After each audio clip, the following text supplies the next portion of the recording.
Welcome back to the Den of Nerds. I'm Josh, and we need to talk about Daredevil Born Again. The show had its world premiere, and the first reviews have come out on the internet, so I want to go over the first reviews. But then at the end of the video, I want to talk about this big spoiler, this big rumor, this thing that a lot of people were talking about and kind of trying not to talk about. It was something that was in the leaks and rumors for the show, but now that people have actually seen the first 2 episodes, they've confirmed that it's real. So we'll talk about that at the end of the video. So enjoy this, the reviews for Daredevil Born Again, and then stay to the end of the video for the leak stuff. We always do this. We always look at the first initial reviews for any Marvel project. These are because the social media embargo lifts, and usually what happens is you have a bunch of fans and you have a bunch of critics.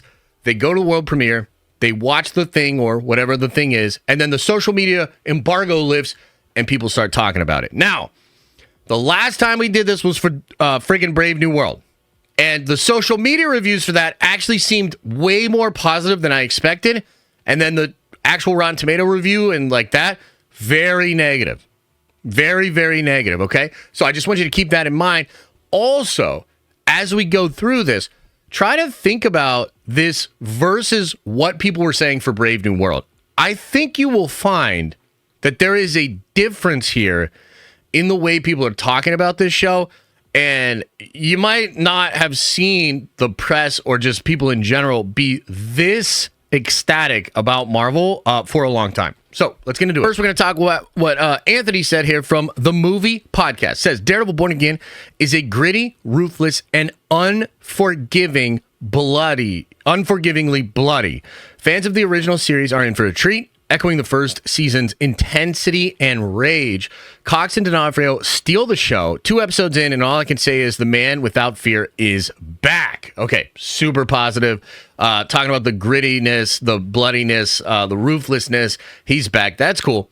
Let's see what the real roundup said. They said here, like a no-holds-barred street brawl, Daredevil Born Again is a return to form for Hell's Kitchen's most iconic vigilante that brings some much-needed grit to the MCU. Much more than just a superhero-themed twist on Law & Order, it's easily the best Marvel TV show since X-Men 97. Ooh, damn!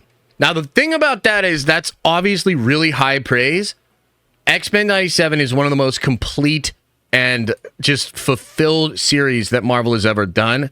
It was truly shocking how good that show was and how well it played off of its predecessor, how well it spoke to both old fans and new fans of the X-Men. Man, there were so many people when that show was coming out that said, I actually get it now. I get the X-Men now because of this show. So that's really cool, man. High praise there. Cool to get a call back to X-Men 97. Justin Lawrence of Geekcentric says, Daredevil Born Again marks a brutal and bloody return for the man without fear. It stays true to a raw, gritty vibes of the original while embracing the MCU. D'Onofrio and Cox slip back into their roles like they never left. After 2 intense stage-setting episodes, I'm ready for more. Okay, that's pretty cool. Obviously echoing a lot of the praise for the show. I do find it interesting, though, that he said the first 2 episodes are kind of like setting the stage, but they're also still really intense. So that's cool. It's going to see, or it seems like after the first 2 episodes, we're going to be wanting more. The stage will be set, and we're going to be like, okay, what's actually going to happen with this story now? That's pretty cool. Let's see what Rayon says of Sin Geek News. Daredevil Born Again is a worthy successor. Nails what made the original work while moving these characters forward in shocking ways. Ooh, that sounds cool. The grounded tone and grit is there, and the writing is as great as before. The action even larger and sharper. Traumatized, overjoyed, loved it. Whoa. Now we got to dig a little bit more into this, okay?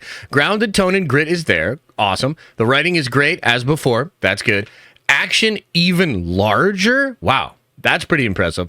And sharper? What? Okay. Now, look, I just dropped a video about Daredevil yesterday about how it's basically not like any other Marvel show. And I go over the creative overhaul, some of the people they brought back for the show. I got like 5 reasons why I think the show is going to be absolutely nuts and save Marvel. Go check that video out. One of the things we talk about in that video was bringing on the guy that had been the stunt coordinator for the original Netflix show. I wonder how many of you remember this, But even about a year ago, maybe more than a year ago, I remember talking with you guys on stream about how Charlie Cox apparently wanted to bring back the stunt coordinator from the old Netflix show, and Marvel, for whatever reason, didn't want to do it.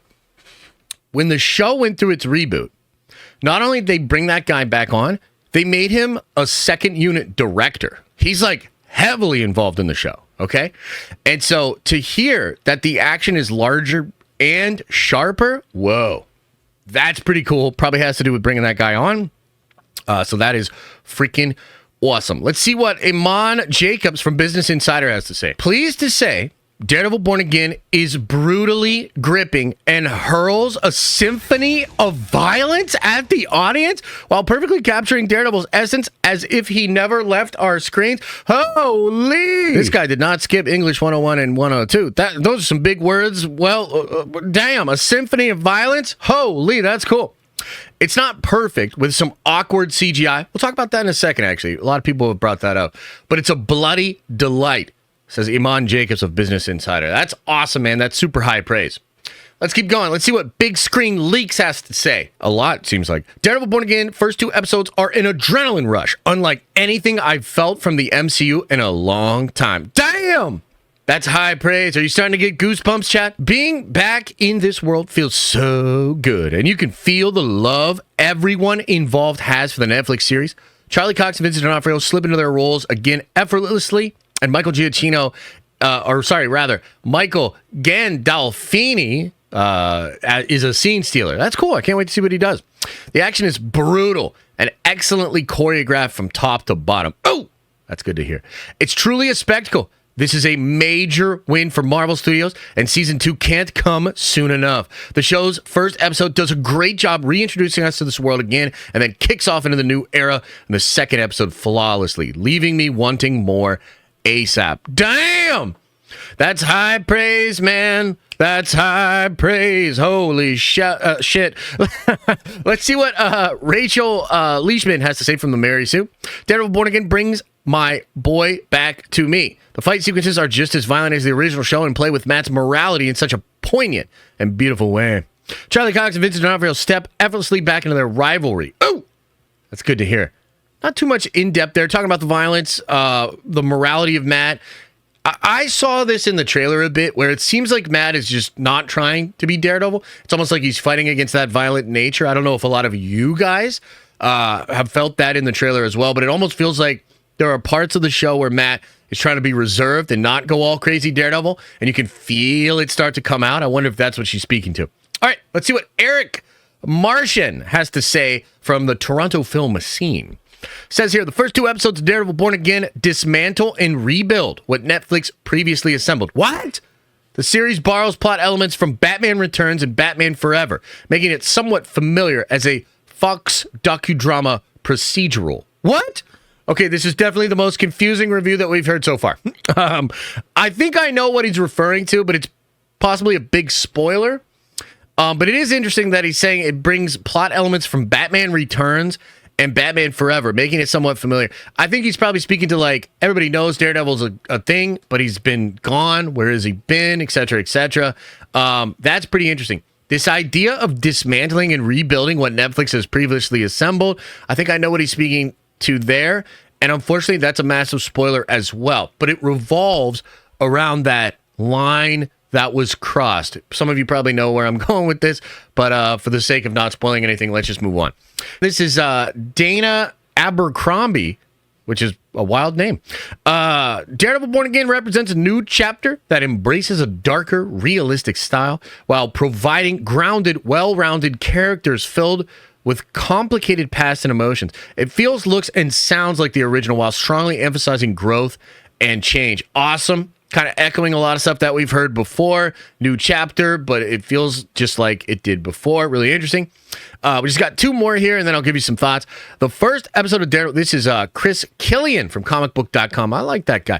First 2 episodes of Daredevil Born Again breathe a new stylish energy into Daredevil that feels less grounded than the Netflix run, but more akin to the moodiness of the comics, which I personally loved. Dude, reread that statement. First 2 episodes of Daredevil Born Again breathe a new, stylish energy into Daredevil that feels less grounded than the Netflix run, but more akin to the moodiness of the comics, which I personally loved.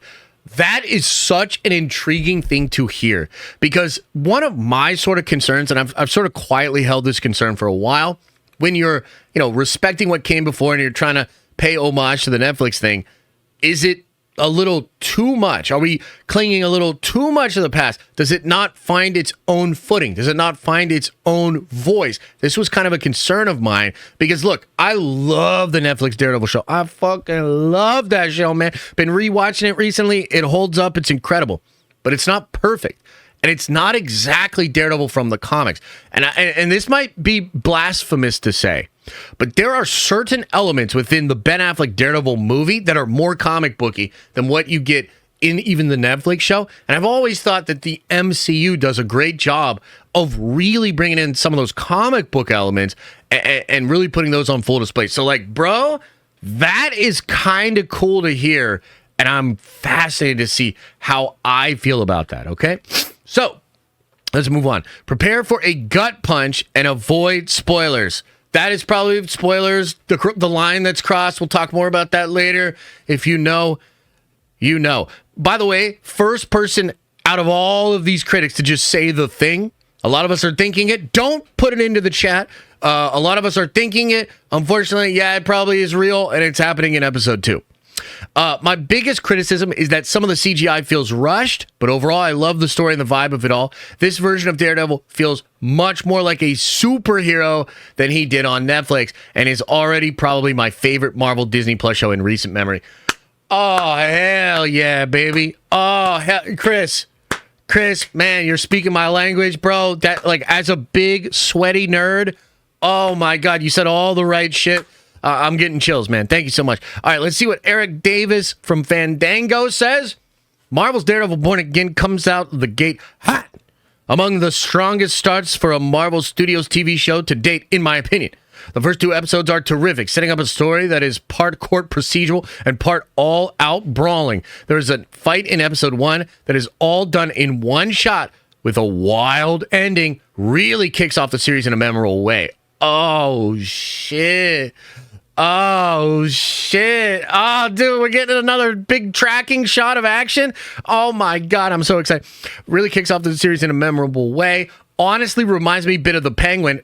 They ask you how you are, you just have to say that you're fine when you're not really fine, but you just can't get into it. In terms of what the city in chaos, a larger-than-life gangster trying to rule out, similar vibes to the fights in Daredevil are already next level. This show might be some of the best brawls we've ever seen in the MCU. I'm instantly hooked and can't wait to see where it goes from here. Okay, so, guys, I don't know about y'all, but to me, that feels like some high praise. That feels like enthusiasm that I have not seen from reviewers, and certainly not seen from the first reviews for some time. I'm going to be honest with you. I'll put this out there. I don't even think the first reviews for Deadpool and Wolverine were this high. I don't. I'm just going to say it. I don't even think the first reviews for Deadpool and Wolverine were this enthusiastic.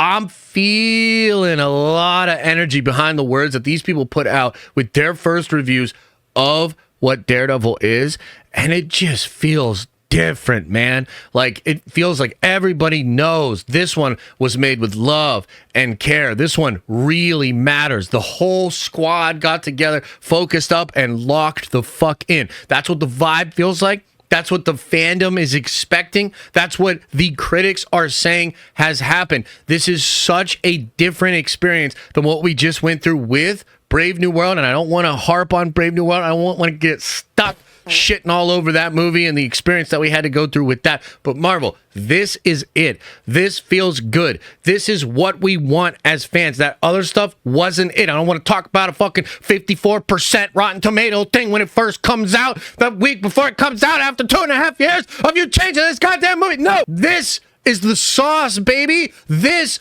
is what made the Marvel fandom experiences and shows like this that we could actually get behind and feel like we were taken care of as a fandom. I can't fucking wait. The show seems incredible. I'm very excited after checking out those reviews. But one of the things that was hinted at in the reviews is this massive spoiler, this big thing that people keep talking about. And we've started to hear even people involved in the show start to address this thing even before it happens. Like Charlie Cox came out and said that he still doesn't know if it was the right decision. Check out this quote here from Benson and Aaron Moorhead. There's this thing that's going to happen that's going to upset a lot of people. It upset us too. When we signed onto the job, the decision had already been made. So they're kind of like trying to distance themselves from it. And it just feels like everybody's walking on eggshells around this one thing. And I'm about to tell you what it is. And yes, it's that Foggy is going to die. This sucks, man. We all saw this coming. In fact, there were leaked set photos of Foggy literally dead on the ground. But at the time, a lot of people were like, oh, maybe they shot multiple versions of it. Maybe they shot a version where Foggy dies. Maybe they shot a version where Karen dies. Maybe they shot a version where they all die and Matt's there dead on the ground too. Like, we all just had a lot of cope. We were trying to figure out how to make sense of this because it's so crazy that they would kill Foggy Nelson. But I think the reality here is that the death of Foggy is meant to motivate Matt and really break Matt psychologically. It might even push Matt to kill people, and a lot of people think he might even kill Bullseye after Bullseye has killed Foggy. But look, this sucks. There's no way around it. I don't want Foggy to die. Like, dude, when I heard about this back in the day from the leaks, I started getting pissed, man. But here's what's crazy. Apparently, in the original version of the show, Foggy and Karen were both going to die. They were going to die off screen, off camera. Can you fucking believe that shit? So in some ways, it seems like they brought Foggy back just to let him die on screen, which I guess is better. If I have to choose, I'm going to choose that, but it still sucks. I don't know, man. We got to watch the show. We got to see. I mean, there's so much hype around the show, and it feels like the writers, or maybe just people at Marvel, really felt like in order for this show to properly work, they had to put Matt in a place he has never been as a character. And there were only a couple of options to be able to do that. And they went with the option of killing Foggy. I mean, at least I'm 99.9% sure people saw it and said that Foggy died. So unless this is some big trick and everybody's lying, or maybe they showed a different version of it at the premiere, they didn't do that. He's dead. He's pretty much fucking dead. But I mean, I guess there's technically a way that he could not be dead, but frankly, guys, it's pretty much confirmed. Foggy dies, I think, even in the second episode. I don't know, maybe that puts a damper on it for you. I find myself still being really excited for it. I mean, the death of Foggy is certainly going to affect me. I'm going to be bummed. I might even be mad in the moment. I mean, it does seem crazy. The more I think about it, the more I'm like, oh, I don't know. But at the same time, they're trying to tell a story. They're trying to put Matt in a really tricky spot, and everything we've heard about the actual show is incredible. This also probably explains some of the comments in the earlier reviews where the guy was talking about like setting the stage for everything. Seems like between episode 1 and 2,